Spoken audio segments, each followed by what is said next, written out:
Hey guys, today we're going to be making homemade ratatouille. We're first going to start off with the vegetables that go around the top that you see in the flower formation.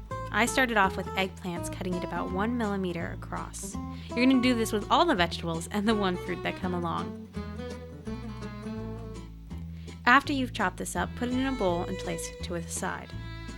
Now you're going to cut up 6 Roma tomatoes in the same way, which I do admit is a little bit more difficult.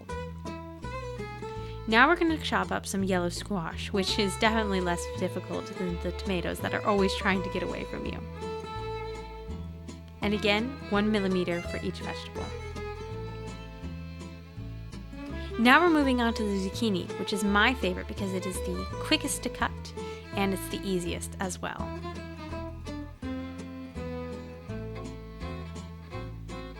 Oh, that one got away from me there.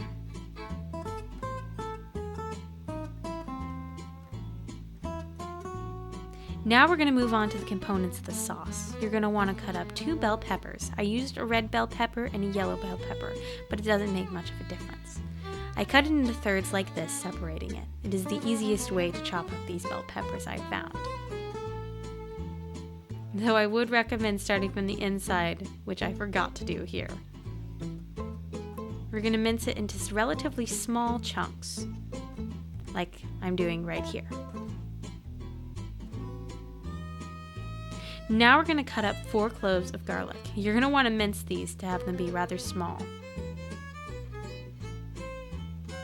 which is difficult because they try to stick to your knife. Now we're going to use the white onion. You're going to want to mince this very delicately. Now this was such a fresh ingredient that I kept having to go off screen and cry because it was just so strong. But the mincing was fun after I got over the fumes. Mincing is always fun when it comes to onions, even if the pieces do try to get away from you occasionally. Now we're going to move over to our cooktop and put it at a medium-high heat. For our sauce, we're going to add in 2 tablespoons of olive oil.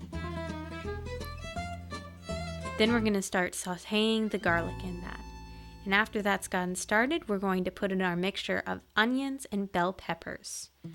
You're going to want to cook that for about 10 minutes until it becomes soft, making sure to stir it so it doesn't burn at the bottom. After that, we're going to take a can of diced tomatoes and crush them. I found this is the easiest way to get crushed tomatoes. You're going to pour that in and stir it up until it becomes uniform in texture and color. After that, we're going to take our ratatouille sauce off the heat and place our pattern of vegetables in it. I did eggplant, yellow squash, tomato, and then zucchini and laid them out like this. I started from the outside going inside, which gave me a beautiful flower texture that I was happy with in the final result. After that, we're going to make our herb sauce, starting with 1 clove of minced garlic, 2 tablespoons of parsley, some Italian seasoning, some salt, and of course, a little bit of black pepper.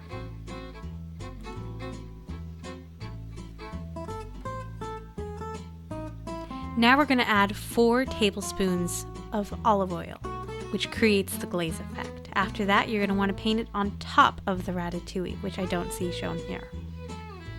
After that, you're going to want to cover it in foil. Make sure that you do stir this up or it won't get the glaze effect. After covering it in foil, you're going to put it in the oven at 375 degrees for 40 minutes. After the 40 minutes, take off the foil and put it in for another 20 minutes. After the 20 minutes, you're free to pull it outside of the oven. What I found when serving is that mozzarella and Parmesan cheese go amazing on top. And now you have it, your own homemade ratatouille. And as always, bon appetit!